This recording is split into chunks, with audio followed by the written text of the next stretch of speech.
Picture a battlefield at dusk. The air is thick with smoke, heavy with the scent of gunpowder. All around, the ground is littered with the dead and wounded. An army has been utterly shattered, but the enemy is nowhere to be found. The Ottoman army marches into the valley, and they are ready for a monumental fight. Their scouts had reported a massive enemy force digging in, preparing for a battle that could decide the war. The Grand Vizier, Kocha Yusuf Pasha, was anticipating a bloody but glorious victory. And this was no small skirmishing party they were expecting. The Ottomans were preparing to face the full might of the Habsburg Empire, a colossal army of 100,000 soldiers, led by the Holy Roman Emperor Joseph II himself. This army was standing as the very gateway to Europe. But as the Ottoman vanguard advanced, they met nothing. No resistance, no defiant battle lines, just this deeply unnerving silence. And then the scene revealed itself, a landscape of pure devastation. The Austrian camp was in ruins, the ground covered with thousands of their own casualties.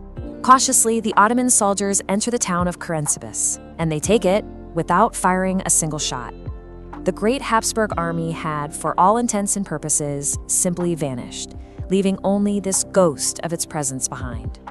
The Ottoman command was completely bewildered. I mean, what kind of force had been at work here? What phantom army could inflict this much damage only to disappear into the night? Welcome to Insights History HD. Together, we will peel back the layers of narratives long locked away in the archives of history. The story of Karansebes is, without a doubt, one of the most bizarre and cautionary tales in all of military history. A strange, chilling narrative of a battle fought and lost against an enemy that was never even there. So, the question of how an entire army defeats itself isn't answered by a single event. It's answered by a cascade. It was a perfect storm, really. A catastrophic butterfly effect where one tiny yet fatal flaw in the army's very design was triggered, leading to its total and utter collapse. And you know, the emperor himself was keenly aware of this danger. In a letter recorded in the journal Historia Scripta, he identified the problem with almost chilling foresight. He knew his army was a powerhouse in terms of numbers, but a catastrophe of communication just waiting for a spark. And right here, the problem is laid bare. You had German-speaking officers shouting orders to soldiers who spoke a whole host of Slavic dialects: Hungarian, Italian, Romanian.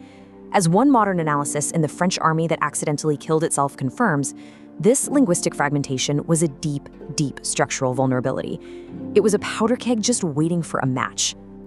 And on the night of September 21st, that match was finally lit. Not from an enemy cannon, though, but from the most unlikely of sources, a simple dispute over a barrel of schnapps. It all started simply enough. A unit of Hussars, they're the light cavalry, they go out scouting. They don't find any Turks, but they do find some locals selling alcohol. Well, soon enough, a unit of infantry shows up and wants in on the party. The Hussars refuse, an argument breaks out, and then bang, a single shot rings out in the night. And that one shot, well, that was all it took.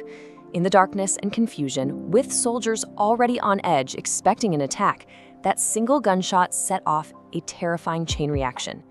The army's greatest weakness, its total inability to communicate, was about to turn on itself. The cascade of errors was just incredibly swift and unforgiving. Someone, maybe as a joke, maybe in a real panic, shouts, "Terci, Terci."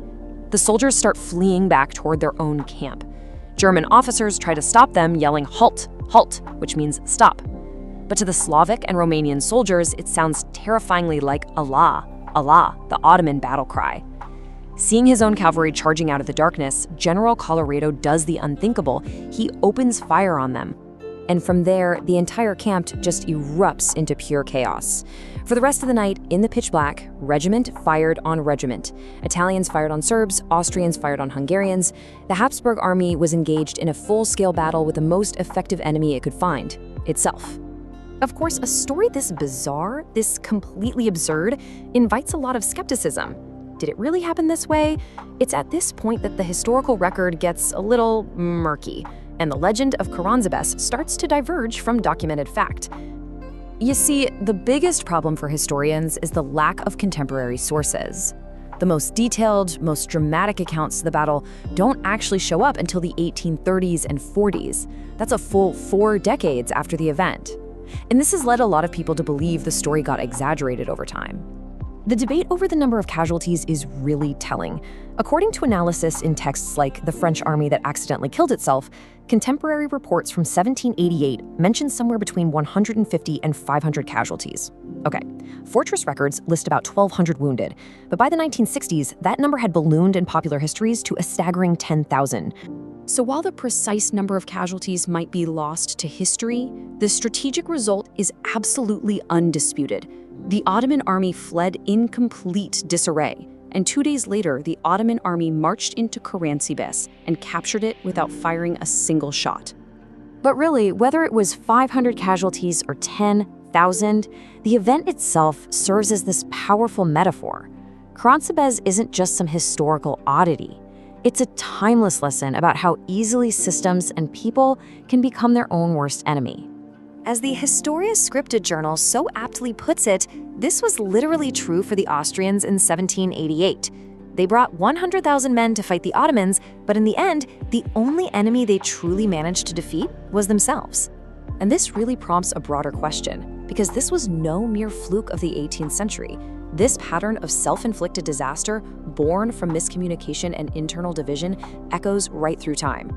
The question isn't if it happens today, but where. Its ghost lingers in the big international project that fails under the weight of miscommunication, or in the company that collapses not from outside competition, but from toxic infighting. It's the story of any group, large or small, that tears itself apart from suspicion and the simple failure to understand one another. The story of Karansebes is this haunting reminder. In the darkness, when we're driven by fear and a failure to just communicate, it is frighteningly easy to mistake a friend for a foe. The real battle, then and now, is so often against the chaos we create all by ourselves.